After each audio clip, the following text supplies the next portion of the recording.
We're at Cascades Park today on a visit with Experience Jackson, and my guest today is Maurice Imhoff, who's the president of the Jackson Civil War Muster, and of course Rachel Buchanan from Experience Jackson. And Maurice, it's coming up August 27th and 28th. Tell us a little bit about what folks who come to one of the largest Civil War musters in the country are going to see. Well, the first thing they're going to see is living historians. So you come to an event like this, we're really bringing the history to life, so to speak. You come out here, you have people dressed up in the real period uniforms that are made of wool. We can see some of those on display here. We'll also have the full tents all out, so you'll come out, the whole site, I should say, will be decked out with canvas tents from the period. But you also get the smells, the smells of the food being made, the black powder in the air, and being able to experience the different food and such that is here. So you'll really get taken back into the 1860s. Now you are also a reenactor, but this year you will not be able to do any reenacting. You'll be running around, make sure the event goes smoothly. Talk a little bit about your experience as a reenactor and kind of what life was really like. Sure. Well, I think it's important, to teach that history, to be able to talk about it. What I portray Michigan's first and only African-American unit in the Civil War, the 102nd USCT, and being able to tell what their story was like, the different places that they went, but also be able to experience firsthand somewhat what it was like for that soldier during those times. I did cross-country stuff where it was 90 degrees and we've marched 8 miles and stuff, so you really kind of get that experience. But the bigger piece to it, though, is what are we telling the public? What are we showing them? What is the education piece there? So while we have battles and such, the real point of this event is education.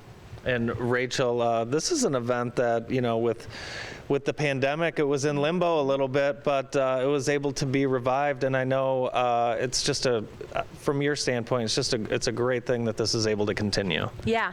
Well, first off, it's amazing that it's such a large event and that we have it here in Jackson. My history, before I even came to Jackson, over 20 years ago, as a kid, I was reenacting in a similar type event of a smaller scale. So to find that existed in Jackson was a big deal. So I've been for many years, and to not have it the last couple years and make the big return back here at the Cascades is just really exciting. I know the layout, I know the feel of it, I know the energy that happens throughout the event, and it's going to be really cool to make its return this year. I have to ask you, when is the last time that you did a reenactment, and is that something that maybe will be in your future?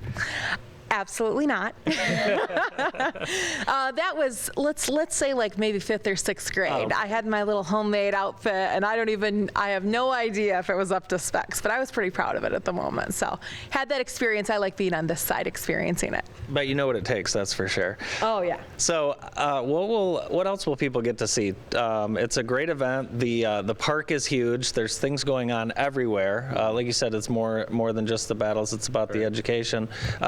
What will kids get to experience? What will adults get to experience? Well, one nice thing, bringing the event back, we really wanted to add some neat different things to make it more unique. One of the big pieces that we're bringing in is a big fife and drum corps called Camp Chase that performs across the country. Their music is featured in the movies Gettysburg and Gods in General, if you're familiar with those movies.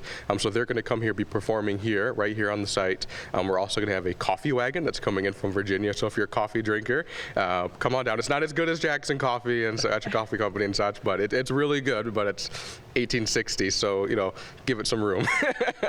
But you'll also be able to experience all the different things that life was like during the period. Different speakers. We have several speakers that are out here, and one unique thing that we are adding and partnering with Bailey Excavating on is we're going to have in-ground trenches on the battlefield.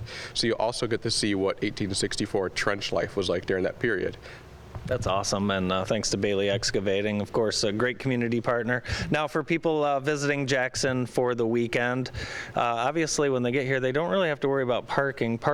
There's plenty of parking, but what else is going on? What would you recommend for people that are coming in from out of town? Yeah, well, just get ready to, bring your sunscreen, maybe even some bug spray, that kind of thing as far as being prepared. That's the mom and me making sure you're taken care of. But when you get here, just be open to learning about that education that Maurice has been talking about, and be ready to kind of jump in to try some things. I know there's always some hands-on opportunities to try some of those old skills with woodworking or with iron or different things around, and just kind of explore and enjoy. Set aside the whole day so you can enjoy the battle portion of things and some of the vendor portions attractions and some of the foods and different things. Just make it a big experience, and maybe plan to stay both days. You know, there's a hotel in between that can take care of you. So.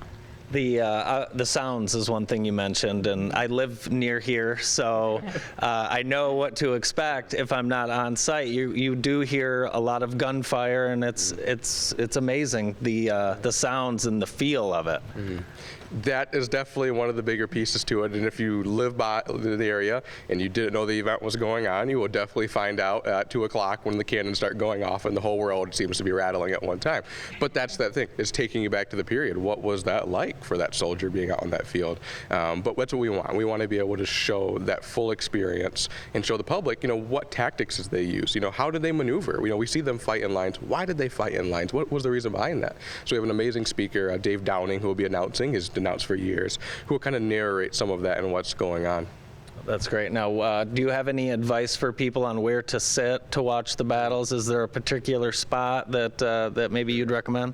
Well, always the highest area by the fence. You only get the coolest view. This is not a good spot right here. Don't sit right here because we won't see anything other than cannons. But we're going to have, as I mentioned, trenches this year. So the higher you are, the more you kind of can see what's going on in the trench works. You know, when that Union infantry is arriving, how is the Confederate infantry reacting? How are they moving? So you kind of see it develop and it grow. We'll also have the cavalry out here, so if you like cavalry demonstrations and watching the horses move around, you can see some of that. And of course the ball that takes place on Saturday night, which is an 1860s style ball, which is really unique. Well, we're really looking forward to it, and the Jackson Civil War Muster is back August 27th and 28th. For more information, you can visit civilwarmuster.org or give Rachel a call at Experience Jackson.